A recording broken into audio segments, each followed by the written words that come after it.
turma, tudo bem com vocês? Espero que sim. Estamos de volta com as nossas aulas online. Agora nós vamos iniciar o livro 3, capítulo 7, tá? Então eu convido você a pegar o seu livro didático para juntos podermos falar um pouquinho mais sobre artigo de opinião, né? E saber de que maneira, quais são as características de um artigo de opinião e de que maneira a gente encontra esse tipo de artigo no nosso dia a dia.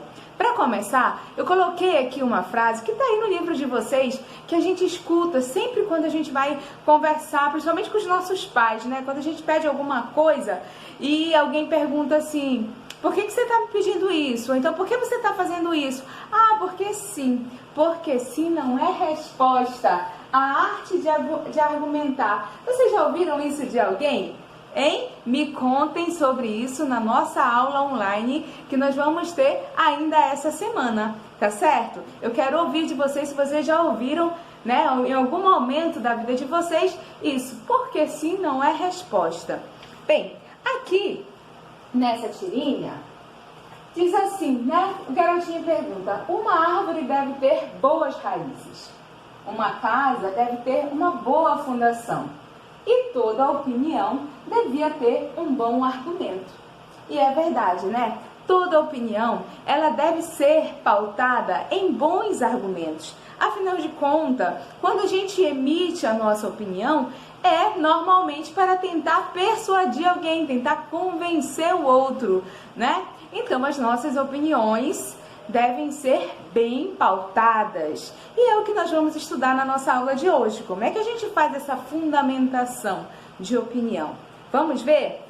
Bem, diz assim: jornais e revistas mantêm espaços denominados colunas para que determinadas pessoas apresentem suas opiniões, sobretudo a respeito de fatos recentes. São chamados articulistas.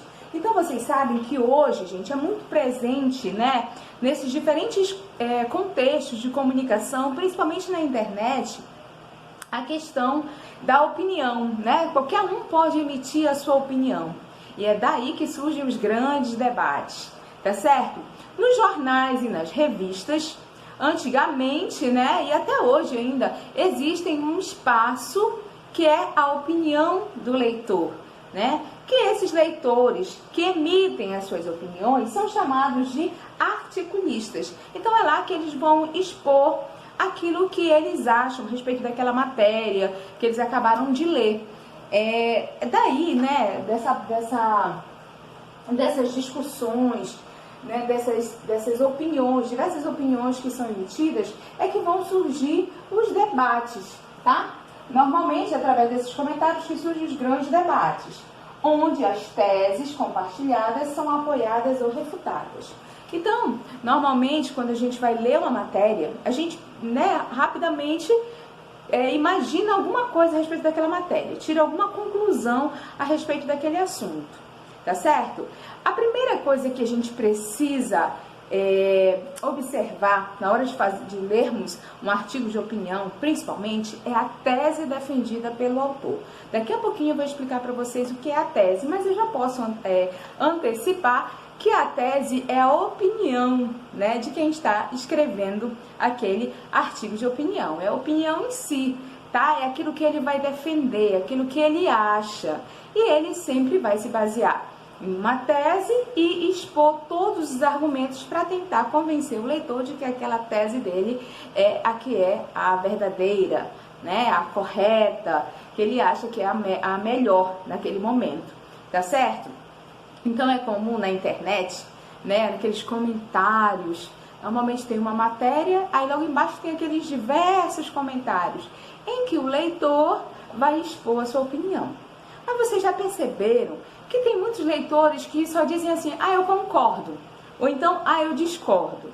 Quer dizer, para você apoiar uma ideia ou refutar, você precisa ter bons argumentos, tá certo? E como é que a gente constrói esses argumentos? Já falei para vocês em algum momento, né? Inclusive, nós temos uma aula, se você perdeu a aula sobre tipos de argumentação, assista novamente, que é justamente como a gente constrói esse argumento, através de muita leitura, tá? Bem, tese corresponde à opinião emitida por alguém. As razões que justificam a tese constituem os argumentos. Fundamentar seus argumentos significa pesquisar e selecionar informações capazes de sustentar a tese. Então, eu imagino uma situação, eu acredito em determinado conteúdo, né? É a minha opinião. Agora eu preciso defender essa minha opinião. De que maneira eu vou fazer isso? Eu vou pesquisar a respeito daquele assunto, tá? Então, imaginem aí qualquer assunto, por exemplo, a pandemia, né? Se eu sou, ou então uma volta às aulas, se eu sou a favor ou se eu sou contra ao retorno das aulas presenciais, eu preciso montar a minha estratégia de argumento. Então, eu vou pesquisar, eu vou fundamentar todas essas informações, tá bom?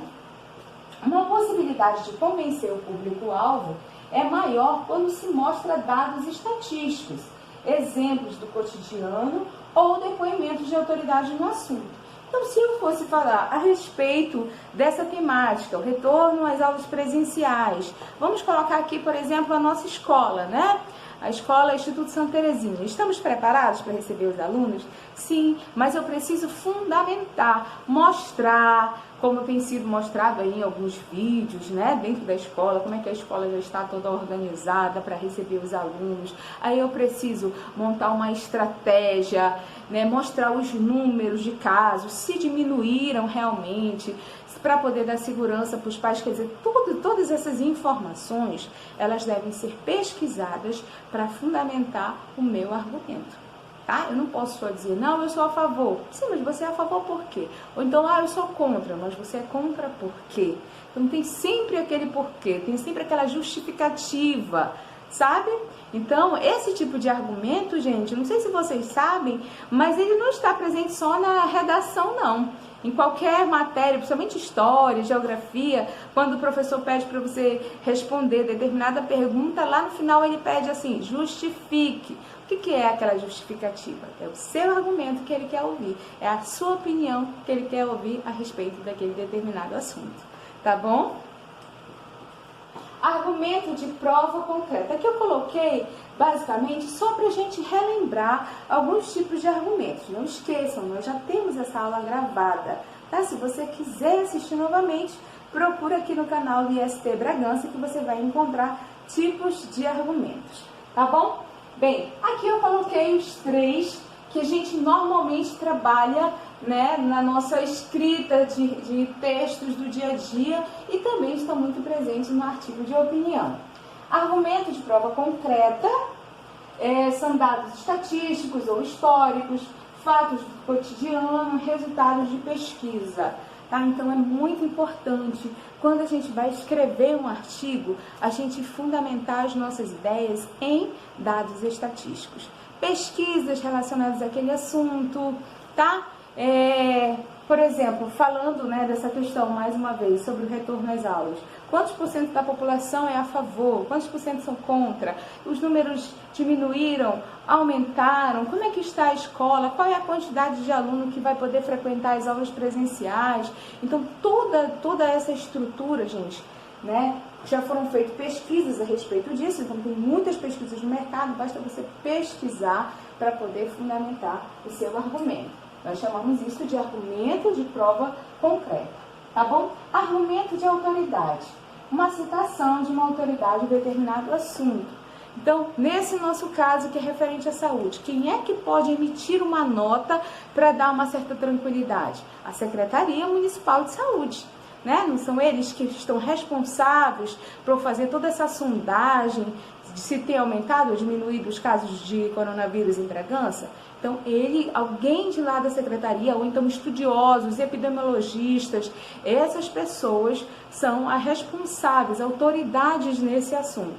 Então, a gente pode fazer essa citação e colocar também dentro do nosso texto, tá? E argumento de raciocínio lógico é a relação de causa e consequência. Argumento de raciocínio lógico, a gente pode argumentar aquilo que a gente está vivendo no nosso dia a dia, quer dizer, Não basta eu ser autoridade no assunto, mas pela minha própria convivência aqui, eu já sei uma determinada coisa. Vou dar um exemplo bem básico aqui para vocês. A gente olha assim para o céu escureceu de uma hora para outra, depois do almoço. O que que acontece? O que que a gente já sabe que vem aqui no Pará? Chuva, né? Depois do almoço. Então precisa ser uma autoridade, ter estudo de meteorologia para saber isso? Não, é um raciocínio lógico, a gente já sabe ali mais ou menos o que vai acontecer. Tá certo? Espero ter ajudado. Nossa aula vai ser bem rapidinha, só pra gente realmente poder adiantar esse assunto. Mas se você ficou com alguma dúvida, não se preocupe que durante a aula online a gente vai tentar sanar todas essas dúvidas aí.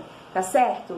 E não esqueça, pessoal, façam as atividades no livro de vocês, tá? Nessa primeira parte do livro didático, e na nossa próxima aula nós falaremos do livro de atividades, tá bom? Um super beijo para vocês e até a próxima. Tchau, tchau!